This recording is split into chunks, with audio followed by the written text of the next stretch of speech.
Yeah.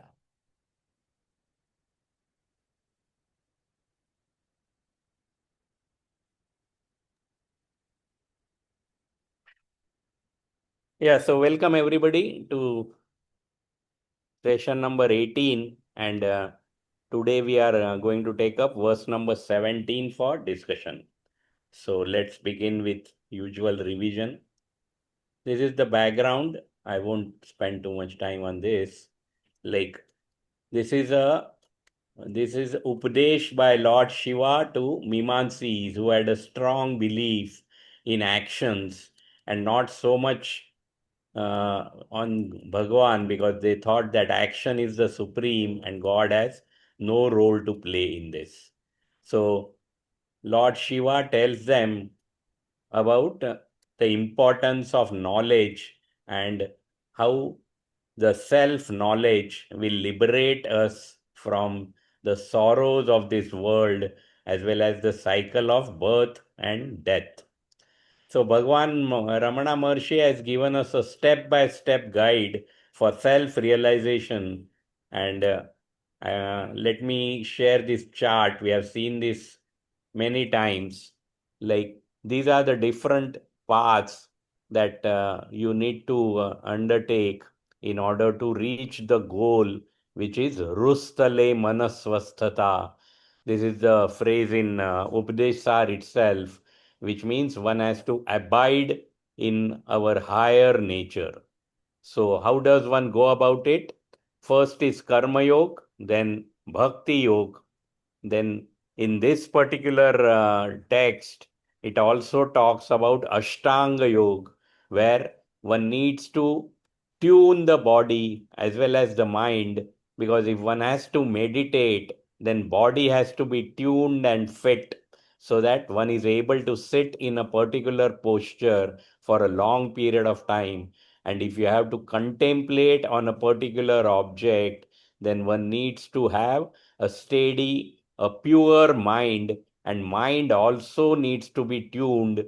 And in Ashtanga Yoga, we get tips as to how we can quieten the mind, maybe for a short period, but then that way we train the mind to become quiet also. This is not a long term solution, but even when you want to quieten the mind for a short period because it is getting agitated, then you can use these techniques given by Ashtanga Yoga. And then the final one is the Jnana Yoga, where like we do Shravana, Manana, and Nididhyasana, so that we are able to grasp this very, very subtle knowledge of the self. And so this is like the chart which provides us the different yogas through which one can achieve self realization. And as I said, Bhagwan Ramana Maharshi has given a step by step guide. So we will go through these shlokas, okay? Like what each shloka that we have covered so far, how does it cover these paths? So the most important thing in self-realization is mind purification. And for mind purification, one has to perform actions with karma yoga attitude, which is called intelligent actions. And this is given in verse number 1 to 3 of Upadesha Saar, which we have already covered. Then verse number 4 to 10 talks about Bhakti Yoga and the three prescribed sadhanas, puja, japa, and chintana. And the goal of, like in verse number 9, Bhagavan tells us the final goal, the final destination, which is uh, Sadbhavana Susthiti. So when we reach that stage, like we abide in the self and we become pure witness, there are no thoughts in the mind. It is Bhava Shunya, thoughtless state when we actually abide in our own higher nature. From shloka 11 and 12 talk about Ashtanga Yoga, which is about the tuning the body and the mind. And in this text, actually, the focus is on mind. So it tells us how one can temporarily quieten the mind. And like when you have a regular practice, you will be able to have this contemplation or chintana, which will be effective. Like for us, like who are beginners, we are hardly able to contemplate on a particular thing for a long period of time.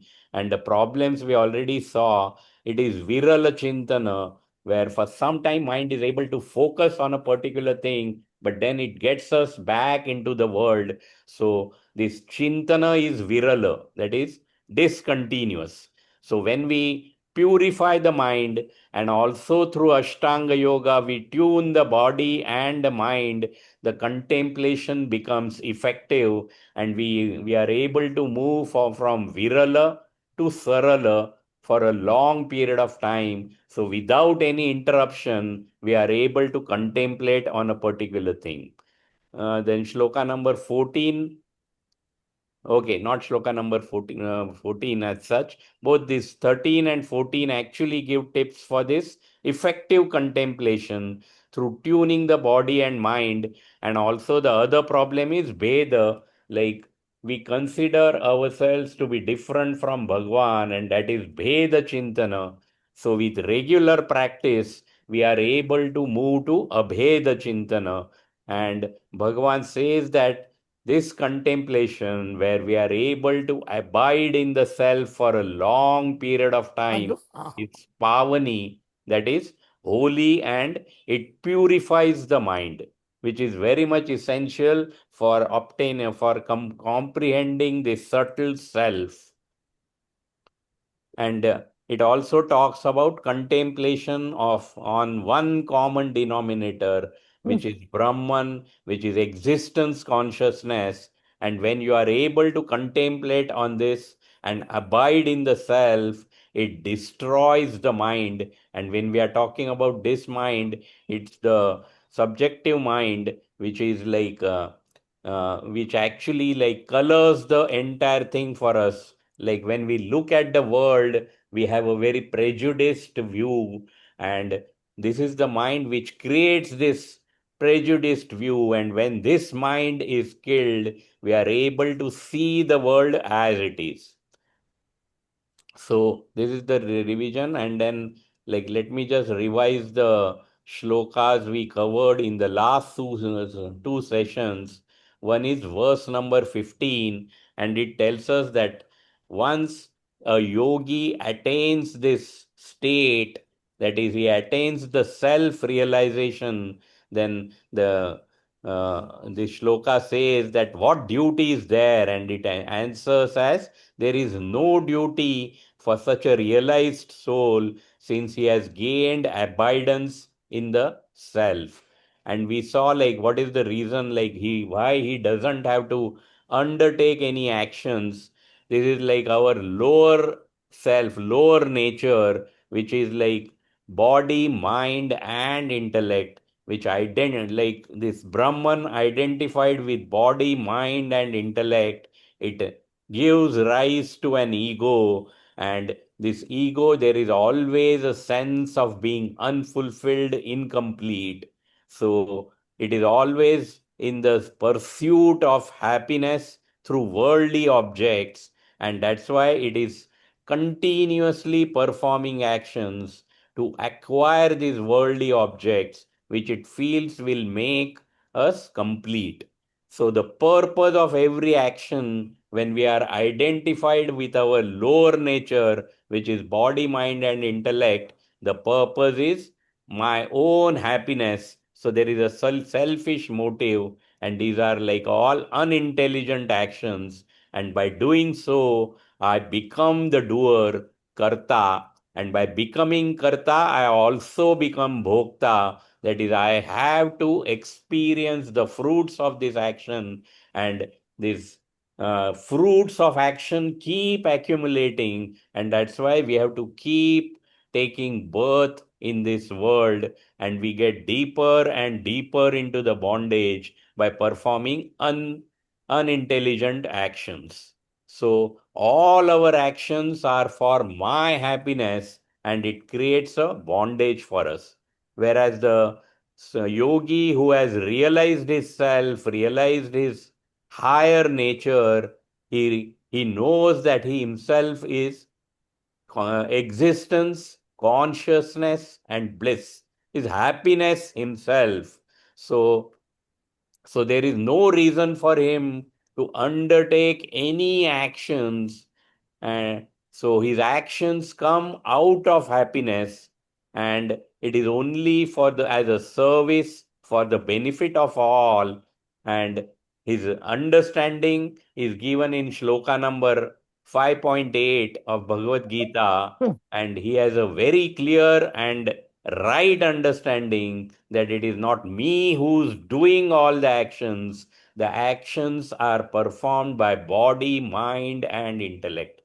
And since he is not dependent on this world for happiness, he need not perform any actions.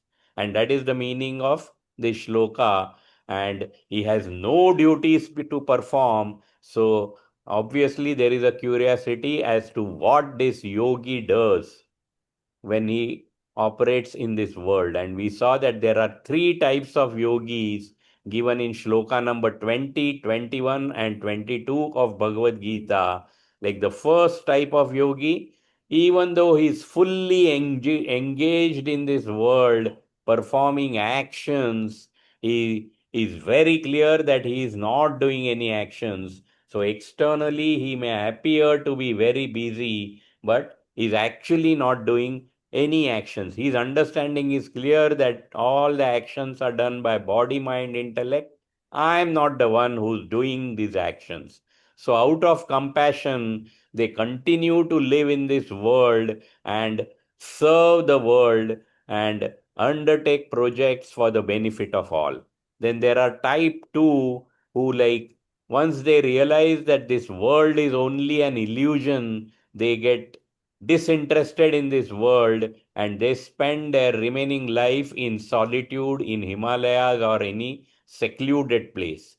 Whereas there are this type 3 which continue to live in this world and also like continue to be part of the family. So they are grostis, but all the materialistic pursuits that they are also for the Loka Kalyan, that is welfare of the all.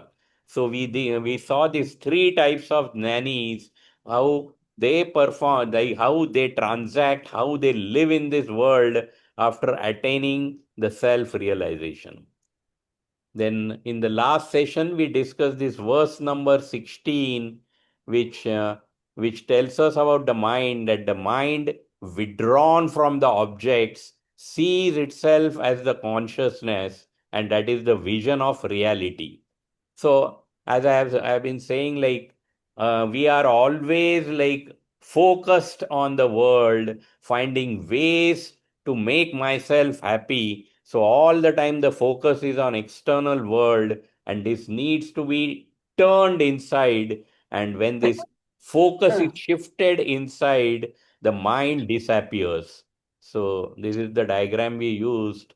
Like the mind is this is the object of the world, and mind is shifting like focus from one object to another, and what one needs to do is shift this focus inside on the mind itself, and then the mind disappears.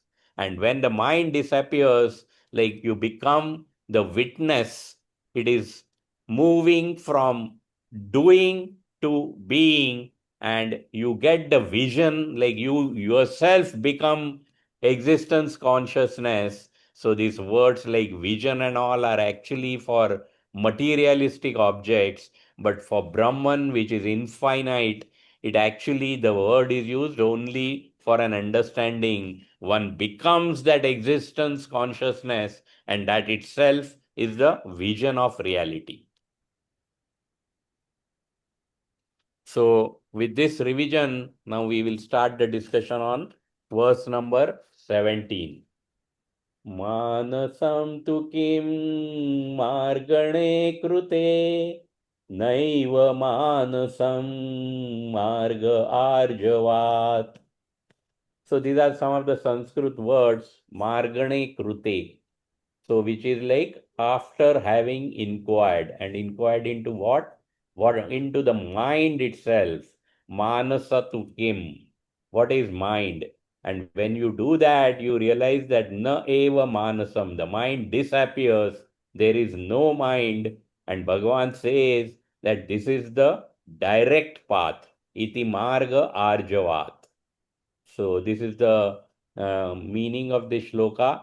Now, on inquiry as to what is the mind, we realize that there is nothing called a mind, and there is directness in this path. Okay, so let's read the commentary.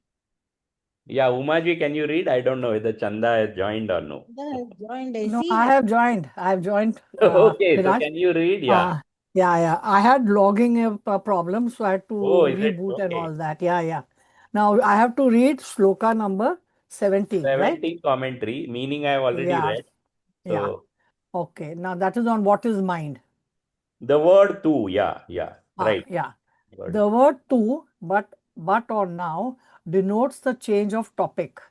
After explaining Karma Yoga, Bhakti Yoga, and Ashtanga Yoga, now Jnana Yoga is being taken up for discussion. Its unique way of tackling the problem is through inquiry into the nature of the problem. The question asked is not how the mind can be quietened or how it can abide in the self, but what is the mind that causes man so many problems. If such an inquiry is conducted properly and thoroughly, the mind itself disappears. Its very existence is nullified. Generally, the path of inquiry is considered very difficult, but Bhagwan thinks it to be the simplest and the most direct path. When the mind itself disappears, where is the need to quieten it? When the problem itself is dissolved, where is the effort required to solve it?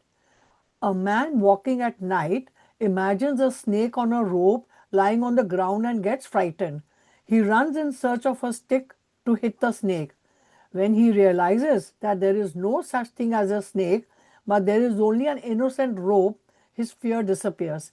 Since the snake vision itself is falsified, his problem is dissolved and the search for the stick also ends. This path is indeed simple and straightforward. Shall I go Yeah. ahead? No, just Yeah, pause yeah, for a moment. Yeah.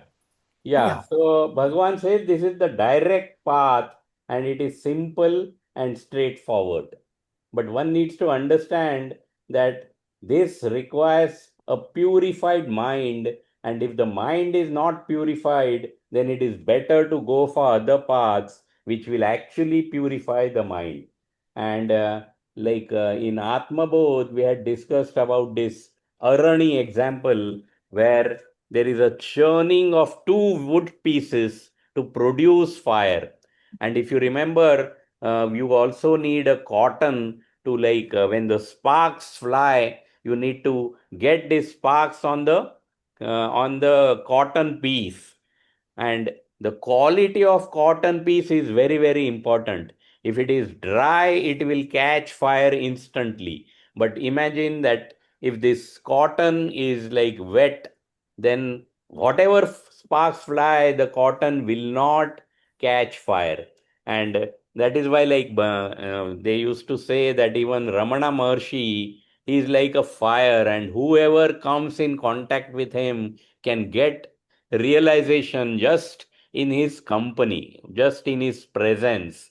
But again, that is like if the mind is purified, because lot of people used to go and sit around him for a long period of time and nothing used to happen. But there is a instance of when Gurudev Chinmayananda Swami met him for the first time, and when he met him for the first time, uh, Ramana Maharshi just gazed at him and he actually went into a trance. So the reason is his mind was purified. So purification of mind is very, very important if you really have to follow this direct path. Otherwise, we actually will not be able to follow this path itself, because the mind which is full of worldly thoughts, it will not allow us to make this inquiry itself. And let us understand this para with this example again. The example given is of rope and snake. And we all know now what is this rope and snake. In a dark road, and a rope is lying on on that road, and it's pitch dark. So somebody sees from a distance, he sees a snake instead of that rope. And this paragraph talks about the various reactions of people based on their tendency.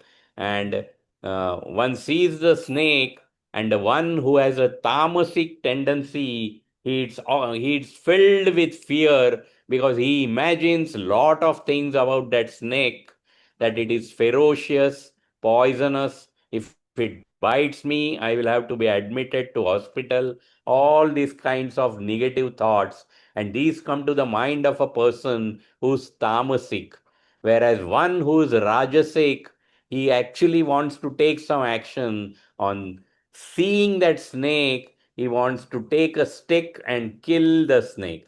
So these are two different kinds of reactions based on the tendency, that is tamasic and rajasic. And one can say that these are the people whose mind is not yet purified. But then there is somebody whose mind is purified, which means it is a sattvic mind. Like what he does, he wants to understand the problem.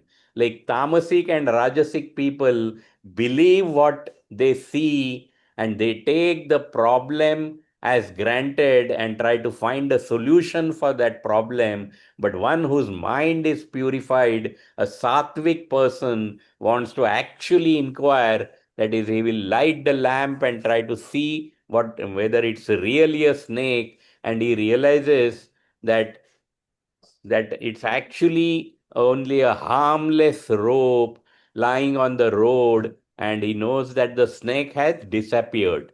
Actually, there was no snake to start with, it was only a rope. Snake was only a projection, it was only an illusion. So, only one whose mind is purified, that is a sattvic person, is able to inquire into the nature of the problem. And that's why, like, even though Bhagwan is saying that this is simple and straightforward, it it is simple and straightforward only for people who have purified their mind through the other paths. So one may have a question as to why one should go for karma yoga, bhakti yoga, and all that. Why can't one go straight away to this inquiry method? This is the answer to such people, that you will be able to go to that path only if your mind is purified. So for people like us, we have to follow karma yoga and bhakti yoga and purify the mind, and then only we will be able to go for jnana yoga. Yeah. Okay, Chanda, can you read the next three paras?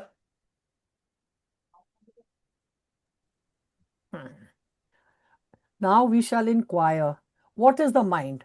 The question implies, is the mind that we experience real or unreal? Since an experience of a thing can be either real or imaginary. The next question that arises is, what is real and unreal? How can one define them? The common meaning of these words as we use in our life is decided according to each situation. This relative truth and untruth is the subject of Dharma Shastra. But in the spiritual science, that is Adhyatma Shastra, the inquiry is conducted from the absolute standpoint. Hence, we have to ascertain whether the mind is real or not from the absolute standpoint. Yeah, just continue and finish. The absolute reality or the truth is defined in Vedanta as that which remains the same in all three periods of time, past, present, and future. Kalatreya pi tisthiti iti sat tattva bodha. Unreal is that which does not exist in any of the three periods of time. That is, it is totally non existent, like the horns of a rabbit. According to the above definition of the absolute reality, the mind cannot be called real since it is experienced only sometimes and not at all times.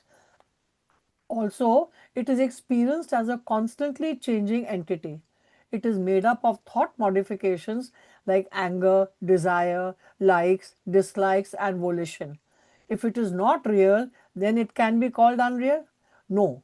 If it were non existent, it would not be experienced by us and so would not have been the cause of problem or an object of inquiry. A thing which cannot be described either as real or unreal is known as mithya or illusion in Vedanta. It should be noted that an illusion is that which is not real as it is experienced, but it is not totally non existent either.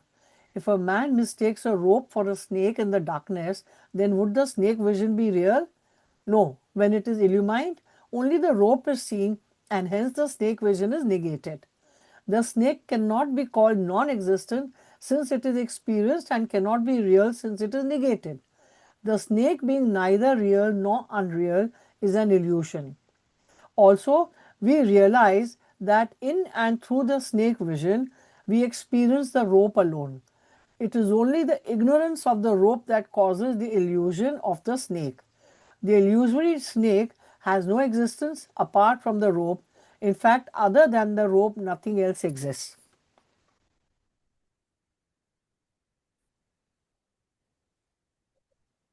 Yeah, Virat?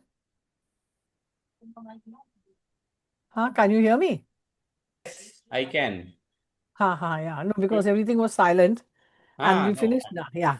Yeah. Thank you. Yeah. Uh, Okay, so mm, we will discuss this like in Vedanta. I think we had already discussed in earlier session also.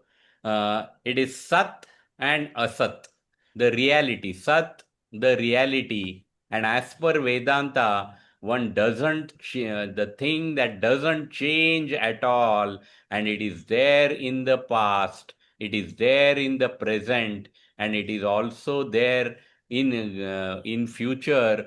Only that thing is called Sat or reality. Now it is very difficult to envision this, so we will take examples and see what it really means. So Sat is something which exists in all three time periods and doesn't change at all, whereas the other thing, Asat, it is like non-existence. The things which are you can say are only concepts like tail of a man, horn of a rabbit. I mean, these things don't exist at all, so they are called asat.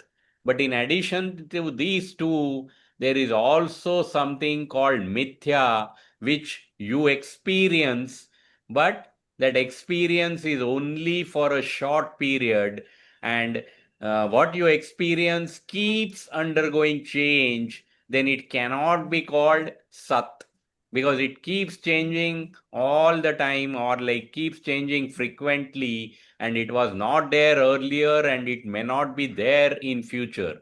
So such a thing cannot be called Sat. So it is definitely not Sat, but then you cannot also call it Asat because you are able to experience it.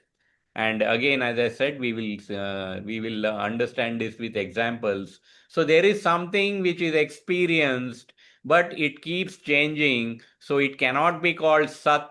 And since you experienced it, it cannot be called asat also, and such things are called mithya or illusion. So it is neither real nor non-existent. And we will understand this with an example.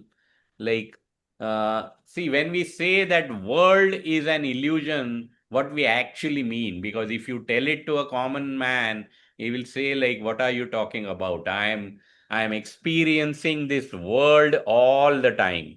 So when we say world is an illusion, what we actually mean is world is not the absolute reality. So does it mean there are different levels of reality? Yes, there are three levels of reality, and they are called empirical reality, pratibhasik satya. This is the lowest level of reality. The next level of reality is called transactional reality, or Vyavaharik Satya. And the highest level of reality is absolute reality, Paramarthik Satya. And as I said, the world that we experience, we see, is not the absolute reality. It is not the highest level of reality. So, what kind of reality is there when we see the world? Again, like we will understand with this example, real world example, where there is an ocean and there are lot of waves on it. And in this ocean, if the birds are flying over it, if the plane is flying over it, you will see the reflection of these objects in the water below. But is that the reality? The birds that are flying you see in the water, the plane that you are flying you see in the water, or the trees around on the shore, if you see that reflection in the water, you do experience it, but it is not the reality. It is the lowest level of reality, which is empirical reality or pratibhasik satya. Then there is next level of reality, the waves that you see. You experience the waves, but they keep changing, these waves. The waves are rising and falling. So they keep changing. That means it is not that highest level of reality, the reality that is talked about by Vedanta. So this is the second level of reality, which is Vyavaharik Satya or transactional reality. Still, it is not the highest level of reality. Then, what is the highest level of reality in this ocean? The highest level of reality is water, which doesn't change at all, which, which is there all the time, and that is what is the absolute reality. So, when we look at the ocean, we are looking at three levels of reality. One is the empirical reality, the reflection of objects in the water. The second is the waves, which are nothing but water. That is the second level of reality. And these two levels of reality are called illusion, because they are not absolute reality, and neither they come into the category of non-existent. So the two levels of reality, anything which represents this two level of reality, we can say it is an illusion. And the only highest level or absolute reality in this case is water, because it doesn't change at all. So when we are talking about the world, we will try to understand this. The dream that we see when we go to sleep is empirical reality, pratibhasik satya. Because when we are in the dream, we feel that everything is real. But when we come to the waking world, when we wake up, we realize it was only a dream, it was only an illusion. So, dream is the lowest level of reality, which is empirical reality or pratibhasik satya. The next level of reality is waking world, the world that we see. And if you go by the definition of reality of Vedanta, this world is changing all the time. Every object in this world is changing, and it comes into existence and gets goes out of existence. So it is not there in all the three time periods. Anything in this world is not reality, because it was not there earlier, and it may not be there in future. So it is not going to exist in all three time periods. So it cannot be called Sat, but we experience it. So that is why it is an illusion, because it is the second level of reality. So when we are talking about these two levels of reality, when we are looking at the world and the dream, there has to be a highest level of reality, absolute reality or paramarthik satya, and which exists in all three time periods. That means it is eternal, and it doesn't change at all. And that is why we keep moving from lowest level of reality to second level of reality. And what is self-realization is transcending these two levels of reality and moving to the highest level of reality, that is the absolute reality, abiding in the self or abiding in Brahman. Is that's what like um, we are trying to get to. And that's why like when people may get afraid or like may get surprised when we see the when we say that world is illusion, it only means that the world we see is not the highest level of reality. There is a highest level of reality beyond this, and when one gets to that level of reality, he realizes that the world is an illusion. Okay, so like in the next few shlokas, we are going to learn the technique of this inquiry, self inquiry. So we are going to watch one video from of Swami Sarvapriyananda, which talks about this inquiry and this path that is specified by Ramana Maharshi. Okay, so let's watch this video.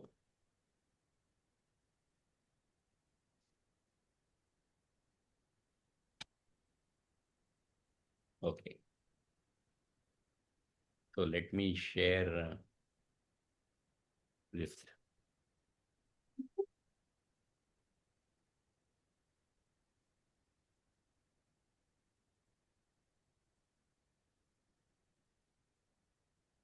Yeah,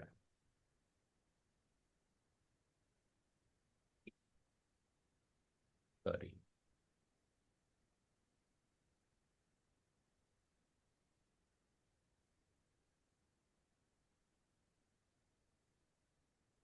No, sorry. I shared something else. Sorry. Just a moment.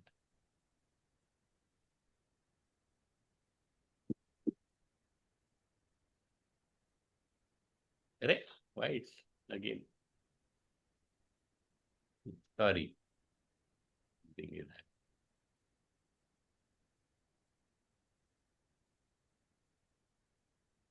yes. Okay. The unreal to the real, lead us from darkness unto light, lead us from death to immortality. Om, peace, peace, peace. Namaste, everybody, and I hope you can all hear me. When I was going through Sri Ramana Maharshi's teachings, the earliest and the most concise one you can get is the teachings on the who am I. There's this gentleman, Shiva Prakasha Pillai, in 1902, as early as 1902, he went to Ramana Maharshi and asked him a series of questions. Initially, I think 13 questions. Now, this Shiva Prakasha Pillai was actually well trained in philosophy. He was a government officer in the revenue department at that time, but he was a graduate of philosophy, and we are grateful for that because एक कड़वा सच बताऊं, people with half of your talent are getting twice as many opportunities as you are. the questions that he asked are remarkable questions, profound questions. And the answers that Bhagavan Sri Ramana Maharshi gave to Shivaprakasha Pillai are the very essence of Vedanta. There's some disturbance going on. I think everybody should mute, right? Yes. So what you find in the answers given by Bhagavan to Shiva Prakasha Pillai are the very essence of Advaita Vedanta. In fact, those answers were written down. He was not feeling like speaking at that time, so he wrote down answers to those questions. And nowadays you get the book everywhere. It's called Who Am I? Nanyar. And sometimes you wonder that is it necessary at all to read or study Advaita Vedanta once you have just that one book, 40 verses on reality and all other books came later on, but that just one compilation of questions and answers. It is so beautifully, it summarizes the central teachings of non-dual Vedanta, and in such a practical way. Is it any necessary to read Upanishads or Brahma Sutras or Bhagavad Gita? Well, yes and no. The more you know about Advaita Vedanta, even theoretically, if you study the texts, the more you come to appreciate the beauty, the conciseness, and the directness of the teachings of Ramana Maharshi. So there in this book, Shiva Prakasha Pillai goes and asks Ramana Maharshi, the first question is the simplest, direct, and most important question. Who am I? And you know, we all know Bhagavan is known by this unique teaching of the inquiry, self-inquiry into who am I. I had heard this story, and later it was confirmed that it is authentic, that a gentleman who was not particularly interested in the self-inquiry method, it's a very simple devotional nature. So he went and asked Ramana Maharshi that, I really don't understand, I'm not very inspired by your method of, who am I, inquiry, self-inquiry, but I am devoted to Narayana. Is it all right? Bhagavan, of course, smiled and replied, yes, it is all right. Oh, it's all right? Yes. So after death, will I go to Vaikuntha? Bhagavan said, yes, you will go to Vaikuntha. Oh, I will go to Vaikuntha. And will I be able to see Narayana, my beloved Narayana? Bhagavan said, yes, you will see Narayana. And will Narayana see me? Will the Lord Narayana look at me in Vaikuntha? And Bhagavan said, yes, he will look at you. Oh, he will look at me. Oh, will he speak to me? Will he speak to me? Bhagavan said, yes, he will speak to you. Narayana will speak to you. Oh, really? Narayana will speak to me. What will he say? What will he say to me? And Bhagavan said, he will say to you, find out who am I.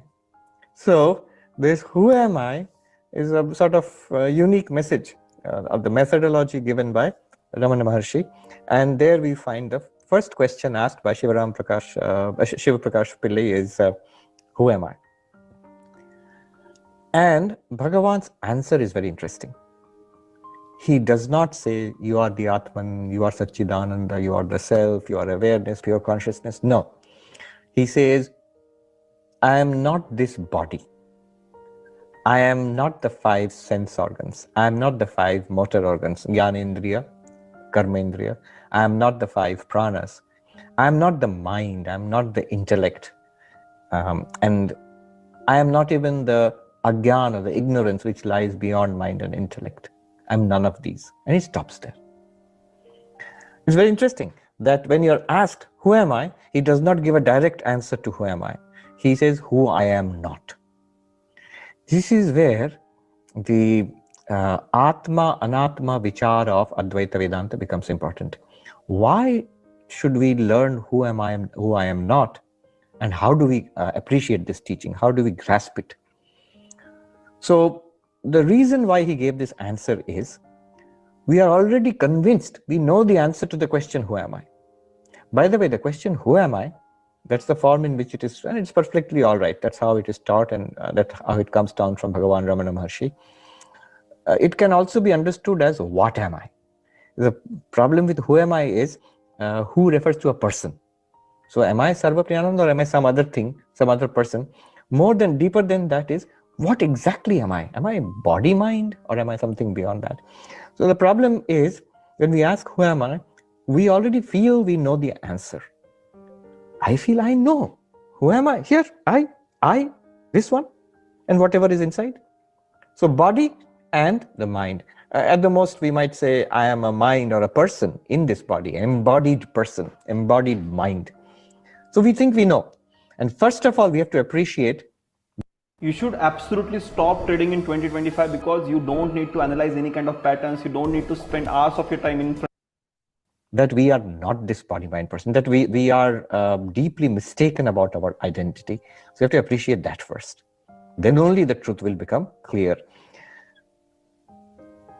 The first and most obvious answer that comes to us is that I am the body, this physical body. Immediately we ask, who are you? I am this.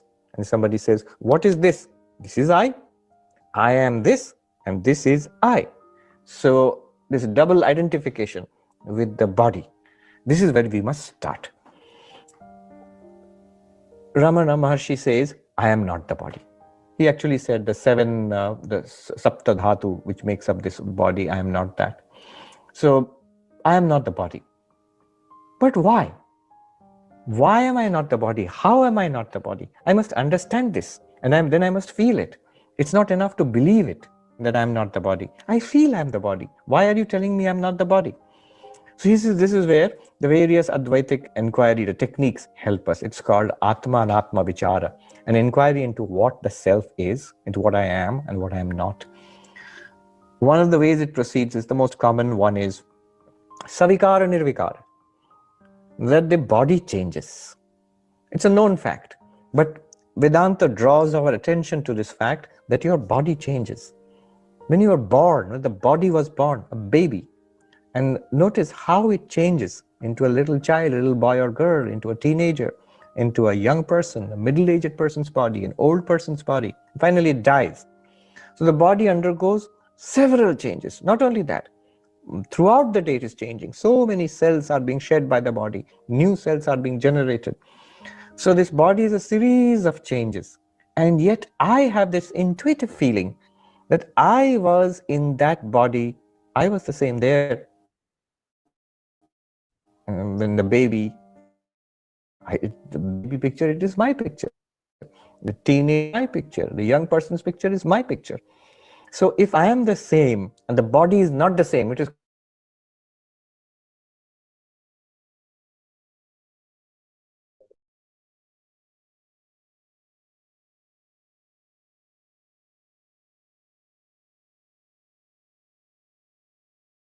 a series of changes. At this point, somebody may ask, wait a minute, it's just playing with words. If body is a series of changes, it's still the same body, but it is changing, just change is going on. Just for example, like the river, when the river Ganga is flowing or the Yamuna is flowing, and water is continuously changing in it. So can't we say it is the same river, just it is flowing? Similarly, it is the same body. Why can't we say that it is just changing? And why say that the body is not the same? So that answer does not work. There's a saying that you cannot bathe in the same river twice. When I go to take a bath in the Ganga or the Yamuna, the water in which I bathe, and maybe next day or in the afternoon when I go to take another bath, it's literally different water. Though we give it the same name, same river, Ganga or Yamuna, but the water has flowed. Moment to moment, water is changing. It's literally not the same thing at all. Similarly, this body is a stream of changes. And at moment to moment, it's literally not the same thing. And if I am the same person, I'm not multiple persons, the same person, I cannot be the changing body. Savikara and Nirvikara. Look at it in another way, a more subtle way. Drashta and Drishya. I am the seer, the experiencer, the knower of the body. And the body is something known. And the knower and the known, the seer and the seen, Drashta and Drishya cannot be the same thing. It's like when I'm looking at something, the eyes are looking at this pen. The pen is the object, Drishya, and the eyes are the Drashta, seer, in a very naive, simple, direct way. Now notice the eyes are different and the pen is different. These are two different entities. In fact, whatever the eyes see are different from the eyes. The limit of the vision of the eyes, the only thing that the eyes cannot see are the eyes themselves. Whatever you see through the eyes must be different from the eyes. At this point, somebody might say, we see our own eyes. Look into the mirror, Swami. Take a picture, selfie, you will see your own eyes. But that's a reflection of your eyes. And the way the eyes are seeing the pen directly, the eyes cannot see themselves directly. You can see a reflection of your eyes. You can see a picture of your eyes. But the eyes directly cannot turn around and see themselves. The seer and the seen are two different things. And similarly, the body is seen, is an object. You are the seer of the body, drashta. You can see the body, literally you can see the body, you can touch the body, you can even smell the body. Seeing, hearing, taste, touch, all the senses, 5 senses can objectify the body. The body is an object, you are a subject. The body is something known, you are a knower. The body is the seen, you are the seer. Drashta and Drishya cannot be the same thing. I have been giving this example recently. A doctor from Scotland sent an email excitedly that I saw a scan of my body And I got the feeling that in this body, in the scanned body, where am I? I, this conscious being, Dr. So-and-so, where am I in this living body? Where is it? It's just a living machine. It's an object. I am the subject. And so the seer and the seen cannot be the same thing. Therefore, I am not the body. Do you struggle to speak in English? See, when you need to speak in your mother tongue language, you can speak very well. In the same way, the sensory system, Ramana Maharshi says, the 5 senses, seeing, hearing, smelling, tasting, touching. All right, let's look at it another way. A third way, Jada and Chetana. I am aware of the body. But the body is not aware of me. When I look at the hand, I know I am Sarva Priyananda, I am aware of the hand. Is the hand aware of Sarva Priyananda? Of course not. Even this whole living body, nothing here is aware of me, the experiencer. But I am aware of it. So I am awareness. I am aware, the body is not aware. I am Chetana, consciousness, awareness. And the body is Jada, an object, not aware. That which is aware and that which is not aware, Chetana and Jada, cannot be the same thing. So for these 3 reasons, I am not the body. Because body is changing and I am not changing. Savikara, Nirvikara cannot be the same thing. Body is an object, it's seen, and I am the seer. Drashta and Drishya cannot be the same thing. I am not the body. The body is Jada, insentient. I am sentient, awareness. Sentient, insentient, Jada and Chetan cannot be the same thing. So I cannot be the body.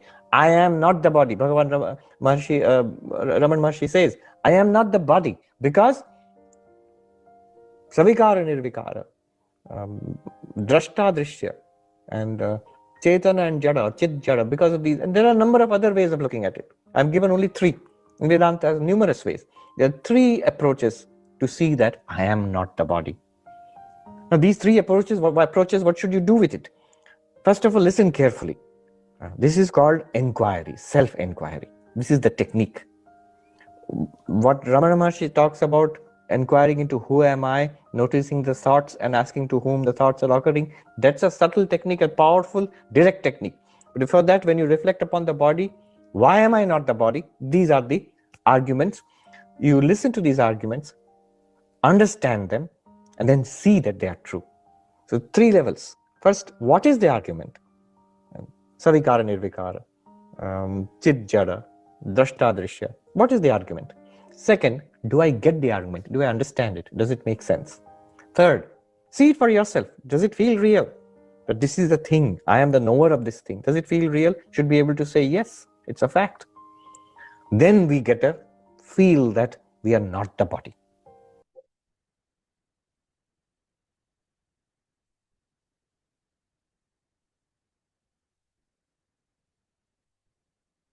Yeah. Yeah. Okay. So, like, just a gist of what kind of inquiry one can do.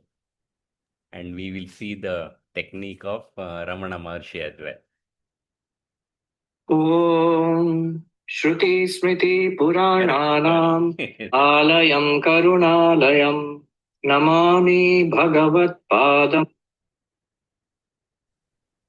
Sorry, the video was on. Yeah. Okay. Any comments? Any questions? Is you have to think of that.